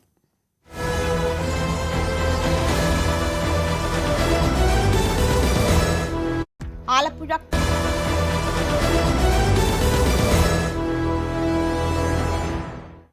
വീണ്ടും ചർച്ചയിലേക്ക്. ശ്രീ സുഭാഷ് ബാബു, ഇവിടെ ഹേമ കമ്മിറ്റി റിപ്പോർട്ടിന്റെ പൂർണ്ണ രൂപം പ്രത്യേക അന്വേഷണ സംഘത്തിന് കൈമാറണമെന്നാണ് ഇന്നലെ കോടതി പറഞ്ഞത്. അനുബന്ധ പേജുകൾ ഉൾപ്പെടെ കൈമാറണം എന്ന കാര്യവും സൂചിപ്പിച്ചിട്ടുണ്ട്. WCC ഇന്ന് മുഖ്യമന്ത്രിയെ കണ്ട് ആവശ്യപ്പെട്ടത് സ്വകാര്യത സംരക്ഷിക്കണം എന്നതാണ്. പൂർണ്ണ റിപ്പോർട്ട് പ്രത്യേകാന്വേഷണ സംഘത്തിന്റെ കൈവശം എത്തുമ്പോൾ ഇതുപോലെ അതൊരു പഠന റിപ്പോർട്ടാണ് എന്ന് കരുതി തുറന്നു പറഞ്ഞ ഇത് കേസാക്കാൻ ആഗ്രഹിക്കാത്തവരുടേതുൾപ്പെടെയുള്ള സ്വകാര്യത നഷ്ടമാകുമോ എന്ന വലിയ ഭയം അവരെ സംബന്ധിച്ചുണ്ട്, ഓരോരുത്തരെയും സംബന്ധിച്ചുണ്ട്. അത്തരം ആശങ്ക അതിന് കാര്യമുണ്ട് എന്നാണോ താങ്കൾ കരുതുന്നത്? പൂർണ്ണ റിപ്പോർട്ട് പ്രത്യേക അന്വേഷണ സംഘത്തിന് ലഭിച്ചാൽ അതിലെ വിവരങ്ങൾ പുറത്തു വരാനോ അല്ലെങ്കിൽ ഇരകളുടെ സ്വകാര്യത നഷ്ടപ്പെടാനുള്ള സാധ്യതകൾ ഏറെയാണോ? നിയമപരമായിട്ട് സാധ്യതകൾ കുറവാണ്. പക്ഷെ ആ അന്വേഷണ ഉദ്യോഗസ്ഥന്മാരുടെ വിശ്വാസത്തിന്റെ അടിസ്ഥാനത്തിലായിരിക്കും. അവരെ സംബന്ധിച്ചോളം അവർ നേരിട്ട് കൊടുത്തതിൽ ചോർത്തി കൊടുക്കാൻ അവർക്ക് ഒരുപാട് സോഴ്സുകൾ ഉണ്ടാവും. അപ്പൊ അവരിത് ചോർത്തി കൊടുത്തു കഴിഞ്ഞാൽ അവരിൽ നിന്ന് പോയി എന്ന് തെളിയിക്കാൻ കുറച്ച് ബുദ്ധിമുട്ടാണ്. എന്തായാലും അവര് ആശങ്കപ്പെടുന്നതിൽ തെറ്റൊന്നുമില്ല എന്നാണ് എനിക്ക് തോന്നുന്നത്. പക്ഷെ ഇവിടെ ഉള്ള പ്രധാന കാര്യം എന്താന്ന് പറഞ്ഞാൽ അങ്ങനെ ഈ കേസുകൾ ആവശ്യമില്ലാത്ത ആളുകളെ സംബന്ധിച്ചോളം കേസ് പ്രൊസീഡ് ചെയ്യാൻ പറ്റില്ല. അവർക്ക് പരമാവധി ചെയ്യാൻ പറ്റുന്നത് എന്താ പറയുക, അവരുടെ ഇതിന്റെ അനുസരിച്ചതിന് ശേഷം അവർക്ക് ഒരു FIR എടുക്കണം. അപ്പോൾ ഒരു കേസ് FIR രജിസ്റ്റർ ചെയ്തതിന് ശേഷം, അതായത് അതിനകത്തുള്ള വിവരം, അതായത് ഹേമ കമ്മിറ്റി റിപ്പോർട്ട് രേഖപ്പെടുത്തപ്പെട്ടിരിക്കുന്ന മൊഴിയുടെയോ മറ്റു ഹാജരാക്കിയ തെളിവിന്റെയോ അടിസ്ഥാനത്തിൽ അവർക്ക് ഒരു കേസ് രജിസ്റ്റർ ചെയ്യാം. ഇവരിനി മൊഴി കൊടുക്കുന്നില്ലെങ്കിൽ പോലും അത് കഴിഞ്ഞതിന് ശേഷം അവർക്ക് ചെയ്യാൻ പറ്റുന്ന കാര്യം എന്താന്ന് പറഞ്ഞാൽ, ഇവരെ വിളിച്ച് ചോദ്യം ചെയ്യുന്ന അവസരത്തിൽ അവർക്ക് ഇത് മുന്നോട്ട് കൊണ്ടുപോകാൻ കഴിയില്ല എങ്കിൽ ആ മൊഴി രേഖപ്പെടുത്തുകയും അതിനുശേഷം ഇവരുടെ മൊഴി കോടതിയിൽ നിന്ന് എടുത്തതിന് ശേഷം ഇവർക്ക് ആവശ്യമില്ല എന്ന് പറയുന്നതോടുകൂടി ഈ കേസ് അവസാനിപ്പിക്കാൻ കഴിയും, അവസാനിപ്പിച്ചിരിക്കും. അപ്പൊ അതുകൊണ്ട് അങ്ങനെയുള്ള ആളുകൾക്ക് ഭയാശങ്കകളൊന്നും വേണ്ട. പക്ഷെ ഇവരാരെ എന്നുള്ളത് ഈ അന്വേഷണ ഉദ്യോഗസ്ഥന്മാർക്ക് മനസ്സിലാക്കാൻ കഴിയുമെന്നുള്ളതും, അല്ലെങ്കിൽ ഈ റിപ്പോർട്ട് കാണുന്ന എല്ലാവർക്കും മനസ്സിലാക്കാൻ കഴിയുമെന്നുള്ളതും, അവര് അവരുടെ പ്രൊഫഷണൽ എത്തിക്സിന് വിപരീതമായിട്ട് പ്രവർത്തിച്ചു കഴിഞ്ഞാൽ പുറത്ത് സ്വകാര്യമായിട്ട് അറിയാനുള്ള സാധ്യതയുണ്ട്. അല്ലെങ്കിൽ അതാണ് ഇപ്പോൾ ഉയർന്നിരിക്കുന്ന ആശങ്ക. പ്രത്യേകിച്ച് അന്വേഷണ സംഘത്തിനെതിരെ ഇതുവരെ പരാതി നൽകിയവർ ഉൾപ്പെടെ ഗൗരവതരമായ ആരോപണങ്ങളുമായി രംഗത്ത് വരുന്ന സാഹചര്യത്തിൽ എന്തായാലും നമുക്ക് കാത്തിരുന്ന് തന്നെ കാണാം. സ്വകാര്യത മാനിക്കണം എന്ന വ്യക്തമായ നിർദ്ദേശം ഇതിനോടകം തന്നെ നമ്മുടെ നിയമ സംവിധാനങ്ങളിൽ ഉള്ളതാണ്. ഇന്നലെ കോടതി അത് ആവർത്തിച്ച് വ്യക്തമാക്കുകയും ചെയ്തിട്ടുണ്ട്. ആ ഉത്തരവിൽ ഉൾപ്പെടെ മാധ്യമങ്ങൾക്കുൾപ്പെടെ അത്തരം നിർദ്ദേശങ്ങൾ നൽകുകയും ഒക്കെ ചെയ്തിട്ടുള്ള സാഹചര്യമുണ്ട്. നമുക്ക് കാത്തിരുന്ന് കാണാം. എല്ലാ അതിഥികൾക്കും നന്ദി. ചർച്ച ഇവിടെ പൂർണ്ണമാകുന്നു. നമസ്കാരം.